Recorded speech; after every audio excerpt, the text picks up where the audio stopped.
주제는 통증 나타나다 해서 통증이에요. 근데 이 통증으로 삼은 이유가 이따 보시면 알아요. 살찐 게 뭔지 아세요? 살찐 거? 살찐, 그치, 염증이지. 염증이면 아프죠. 여기 염증 났다고 생각해 노랗게 얼마나 아프겠냐고. 그렇잖아요. 그걸 온몸에 갖고 있는 거, 그게 이제 살찐 거예요. 찔리지. 네, 그래서 통증 나타나다 오늘 요걸 주제로 해서 알아볼 건데, 그러면은 살이 쪘어. 살이 쪘으면은 제일 먼저 해야 될 일이 뭘까요? 살을 빼고 싶다. 살이 쪘는데 살을 빼고 싶어. 첫 번째 해야 될 일. 염증 치료? 그렇죠. 염증 치료예요. 근데 염증은 도대체 어디서 오고 염증은 어떻게 해서 나가게 되는지 궁금하잖아요. 그렇죠? 그런 내용들을 한번 다뤄볼게요. 안 폈네. 그래서 통증을 네이버 사전에 찾아봤어요. 그때 뭐래요? 아픈 증세. 그러니까 우리가 살이 쪘다는 거는 뭐예요? 결과적으로는 아픈 사람인 거예요. 그래서 미국에서 어떠세요? 이 비만을 병이라고, 질병이라고 정의를 하고, 이 미국이 대단한 나라예요. 그쵸? 왜냐면 그 비행기 다 한 번씩 타봤잖아. 그랬더니 비행기 좌석이 얼마네? 요만해. 그쵸? 근데 미국 사람들이 살이 우리 수준하고 다르잖아요. 200kg, 300kg잖아. 이렇지 엉덩이가. 근데 이 사람들은 좌석 하나씩을 예약을 받다 보니까 몇 킬로인지 모르고, 받다 보니까 어떻게 됐어요? 이 사람이 앉으면 옆에 앉을 사람은 앉지를 못하는 거예요. 그래서 그 몸무게 당 해가지고 이 좌석비를 받는 그런 제도를 도입했죠. 그러니까 한국은 관리받을 때 몸무게 안 달잖아요. 근데 미국은 관리받으러 관리샵에, 마사지샵에 이거 피부 관리를 딱 들어가면 몸무게부터 잽니다. 헐. 그럼 많이 나가면 그렇죠. 더 받는 거야? 몸무게 당 관리 비용이 책정돼요. 대박이다. 현실적인 것 같아요. 굉장히 네. 현실적이죠. 그래서 이 우리가 살이 쪘다, 염증이 있다, 그게 뭐라고요? 결국엔 아프다는 거예요. 아프다는 거. 그리고 밑에 보시면요, 페인이라고 표시되어 있고, 그 다음에 극심하다고 이렇게 돼 있잖아요. 어쨌거나 통증을 일으킨다는 건 몸 자체가 완전히 잘못됐다는 거죠. 통증은 무엇인가 한번 보자고요. 우리가 통증에 대해서 그냥 단순하게 몸이 아파요라고 생각하시는 분이 많이 있는데, 사실은 통증은 몸이 아니라 실제 어디가 아픈 경우가 더 많아요? 머리가. 네네네. 제가 아까 우리 손님하고 막 대화를 했는데 이런 얘기. 내가 살림을 하고 있어요.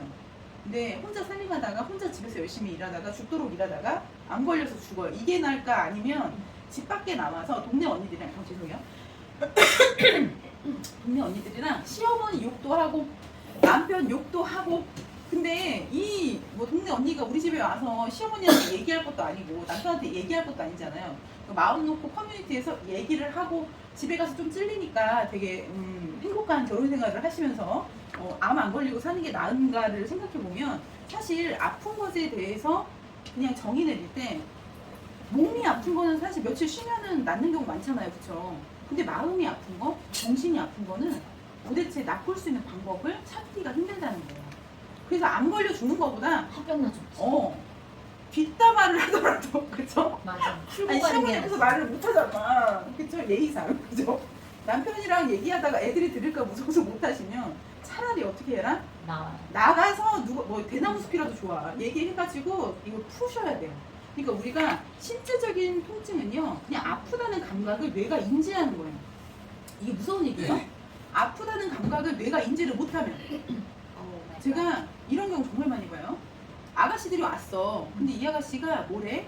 뭐 골반염이래. 아니면 뭐 어깨가 아프대. 근데 이거의 시작이 여기가 아니라 이 다리 있죠? 동상에서 시작되는 경우가 있어요.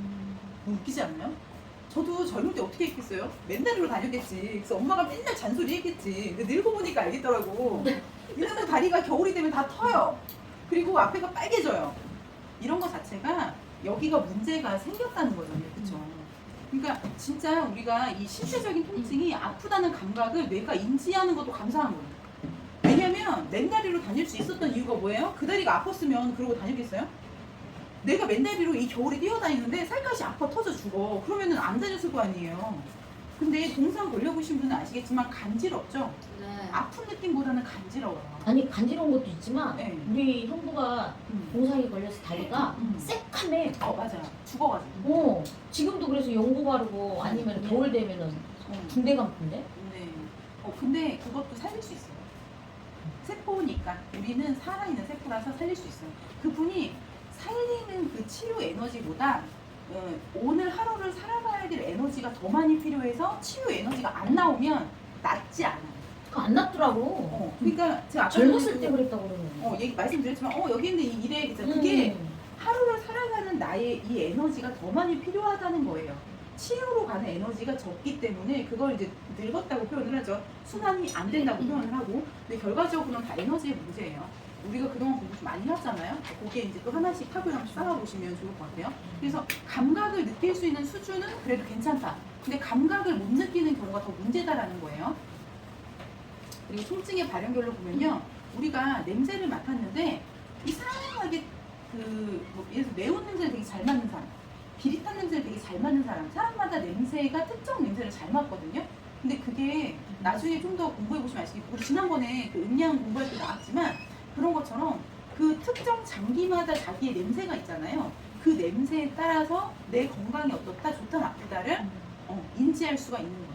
이것도 같은 얘기거든요. 그러니까 내가 예를 들어서 시각이 예민하다, 그럼 어떤 거예요? 간이 나쁘다. 이해되시죠? 그럼 냄새. 냄새. 응? 냄새 예민한 사람. 폐예요. 그리고 아예 이 폐가 손실이 되잖아요. 그럼 냄새를 못 맡는 경우도 있어요. 그러니까 폐가 좋지 않다, 냄새를 못 맡는다. 그러니까 어느 정도까지는 냄새에 민감하다가 도대체 견딜 수 없는 정도까지 훼손이 되면 그 냄새를 아예 못 맡게 되는 기능 소실 상태가 오기도 하죠. 그래서 우리 주변에 보면은 아픈 사람들 중에서 나는 냄새를 못 맡아 이렇게 말씀하시는 분도 있는 거예요. 그리고 뭐 미각, 후각 이런 식으로 통각 아프다. 그러니까 통증의 인지 결과는요, 시각으로 오든, 그러니까 갑자기 우리가 햇빛을 딱 봤는데 눈이 어때 따갑다라고 느끼잖아요. 그럼 통증이죠.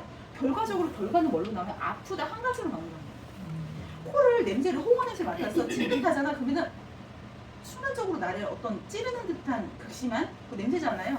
근데 그것도 뭘로 느낀다고? 아프다. 그러니까 결과적으로 우리는 뇌가 인지하는 그게 아프다라는 거예요. 어떤 감각으로 갔든지 간에. 심리적인 통증이 있어요. 옛날에 헤어진 애인을 다 떠올려봐. 안 떠올라?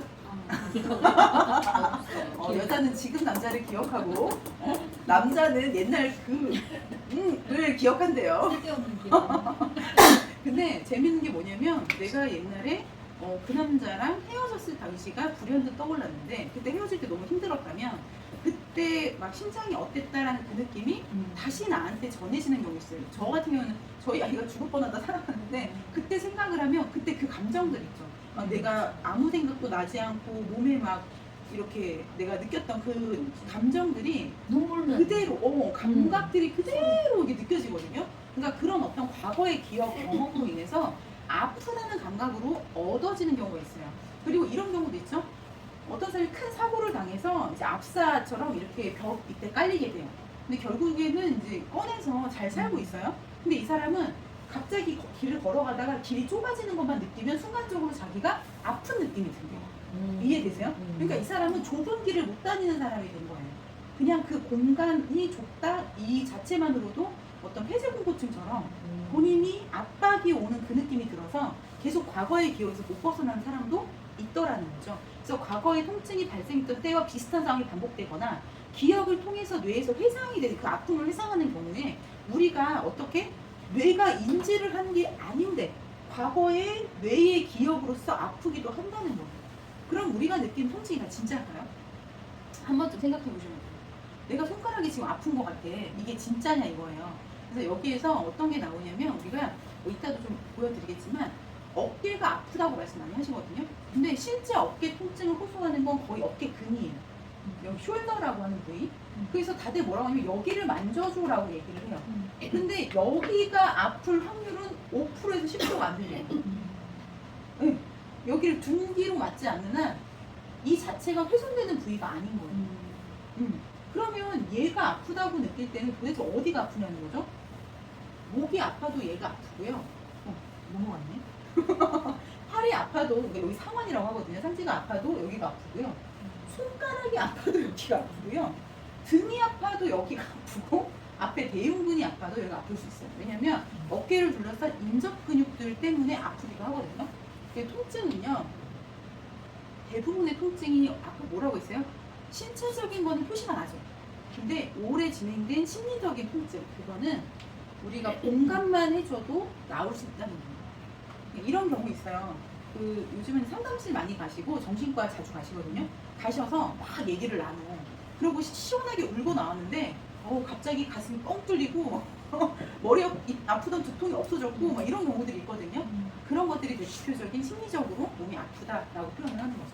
그럼 심리적인 통증하고 육체적인 통증을 모두 다 우리가 관리로서 낫게 해줄 수 있는가? 예스예요, 예스. 그러니까 병원에 갔을 때 우리가 경험하는 건 지금 당장 저도 아픈 거 싫어해가지고 당장 아프면 진통제부터 먹어요. 네, 제가 저희 집에서 자주 하는 말, 저 집애들은 말 잘 안 하는데 자주 하는 말 중에 하나가 진통제예요, 진통제. 한두 달에 한 번은 진통제 먹는 것 같아요. 옛날에 비하면 엄청 안 먹는 거죠. 근데 저도 아프면 진통제 먹는다는 얘기예요. 그러니까 우리가 지금 당장 아픔을 느끼고 그 아픔을 어떤 분은 막 밤새 아파해. 그게 좋은 거냐라는 거죠. 근데 아픔을 느끼잖아요. 그러면 상대적으로 우울감이 옵니다. 이게 그냥 교집합처럼 이렇게 와요. 그러니까 아픈 사람 치고 안 우울한 사람이 거의 없어요. 물론 사람과 있을 때 밝을 수 있어. 근데 그 사람이 가고 나면 갑자기 극심한 우울감이 오기도 하거든요. 결과적으로 우리는 우울하냐 우울하지 않느냐 이 심리적인 부분부터 벗어나야 되는데, 그쵸? 관리사가 이 두 가지를 다 가능하게 할 때 제일 중요한 게 뭐냐면 그 우울감이 어디서 오는가 한번 보셔야 돼요. 오늘 살 빼기의 핵심 중에 내용 중에 하나예요. 뭐냐면 자, 살이 쪘어요? 그러면 내가 아닌 것 같아요. 그로 인한 우울감이 오시는 분 있어요. 또 다이어트를 시작했어요. 인후살이 안 빠져요. 저 우울감이 오기도 해요. 그렇죠? 그리고 인후살하고 10년 이상 지냈는데 이별하려니까 참 슬프기도 안 하나? 네, 그래서 여러 가지로 네, 염증도 우리한테 우울을 일으키는 인자지만 여러 가지 이유로 우리가 우울해진다는 거예요. 근데 우울이 어디서 온 줄 아세요? 우울한 네. 우울한 생각. 뇌? 네. 그러니까 뇌가 누구한테 신호를 받을까? 뇌가 우울하다는 신호를 도대체 누구한테 받는가? 폐에서 받습니다. 그러니까 자, 저 코 길었잖아요. 저 사진 때 그쵸? 엄청 길었어요. 옛날에 메구리 코였거든요. 찔렸어. 그때 만났으면 나한테 찔린다니까. 근데 지금 코가 짧아졌거든요. 근데 이 코가 긴 사람 치고 안 우울한 사람이 없어요. 그러니까 옛날 사진 한번 봐야 돼. 다 나이 20대 리즈 시절 사실 딱 봤는데 이때 코가 안 길었어. 근데 지금 내 코가 길어졌다. 그럼 어떻게? 나는 우울증으로 가고 있다고 보셔야 돼요. 자, 코가 길다는 얘기는요, 이 바깥의 공기를 코를 통해서 폐로 흡입을 하잖아요. 근데 폐 기능이 좋으면요, 막 들어가도 상관없죠? 폐 기능이 나빠지면 코가 길어지겠죠. 이해되시죠? 간단한 원리예요. 바깥 공기가 차가운 북쪽 사람일수록 코가 깁니다. 우리 주변에 애가 태어났는데 코가 들창코야. 그러면 이제 남방 쪽이잖아, 그쵸? 근데 이제 크면서 그 애가 코가 어떻게 돼? 길어질 수 있죠? 그럼 이 아이가 폐가 좋다는 거예요, 나쁘다는 거예요? 나빠진다는 거죠, 그쵸? 근데 슬픔, 우울, 뭔가 막 절망적인 감정 이런 것들이 어디서 온다고요? 폐에서 온다고요. 이해가 되시죠?